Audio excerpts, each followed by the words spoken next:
ಹೇಗಿದ್ರಲ್ಲ ಎಲ್ಲರೂ ಸಹ ಚೆನ್ನಾಗಿದ್ರಿ ಅಂತ ಅಂದ್ಕೊಂಡಿದ್ದೀನಿ. ಇವತ್ತು ನಾನು ಯಾವುದೇ ರೀತಿಯಾದಂಥ ಸ್ಯಾರಿ ಮತ್ತು ಜ್ಯುವೆಲ್ಲರ್ಸ್ ಬಗ್ಗೆ ಮಾತಾಡೋಕ್ಕೆ ಬಂದಿಲ್ಲ. ನಾನು ಇವತ್ತು ಮಾತಾಡೋಕ್ಕೆ ಬಂದಿರೋದು ಇವಾಗ 1500 ವಸತಿ ಶಿಕ್ಷಕರ ಕಾಲ್ಫಾರ್ಮ್ ಮಾಡ್ತೀವಿ ಅಂತ ಹೇಳಿದಾರಲ್ಲ ಅದ್ರ ಬಗ್ಗೆ. ನಿನ್ನೆ ನಮ್ಮ ಸ್ನೇಹಿತರ ಜೊತೆ ಮಾತಾಡುವಾಗ ಇಲ್ಲಿ ಒಂದು ಸ್ವಲ್ಪ ಗೊಂದಲಗಳು ಬಂದಿದ್ವು. ಏನಪ್ಪ ಅಂದರೆ ಡಿ ಎಡ್ ಆಧಾರ್ನ ತೊಗೊಳ್ತಾರೋ, ಈ ಪೋಸ್ಟ್ಗಳಿಗೆ ಡಿ ಎಡ್ ಆಧಾರ್ನ ತೊಗೊಳ್ತಾರಾ ಅಂತ.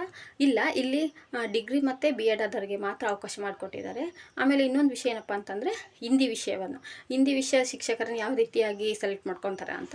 ಇಲ್ಲಿ ಏನು PUC ಮತ್ತು BA ಮತ್ತು ಬಿ ಎಡ್ ಒಳಗೆ ಹಿಂದಿ ವಿಷಯವನ್ನು ಅಧ್ಯಯನ ಮಾಡ್ತಾರನ್ನು ತೊಗೊತಾರೋ ಅಥವಾ ಉರ್ದು ಶಿಕ್ಷಕರನ್ನೇ ಹಿಂದಿ ಶಿಕ್ಷಕರನ್ನಾಗಿ ತೊಗೊತಾರೋ ಅದು ಸಹ ಒಂದು ಗೊಂದಲವಾಗಿ ಉಳಿದಿದೆ.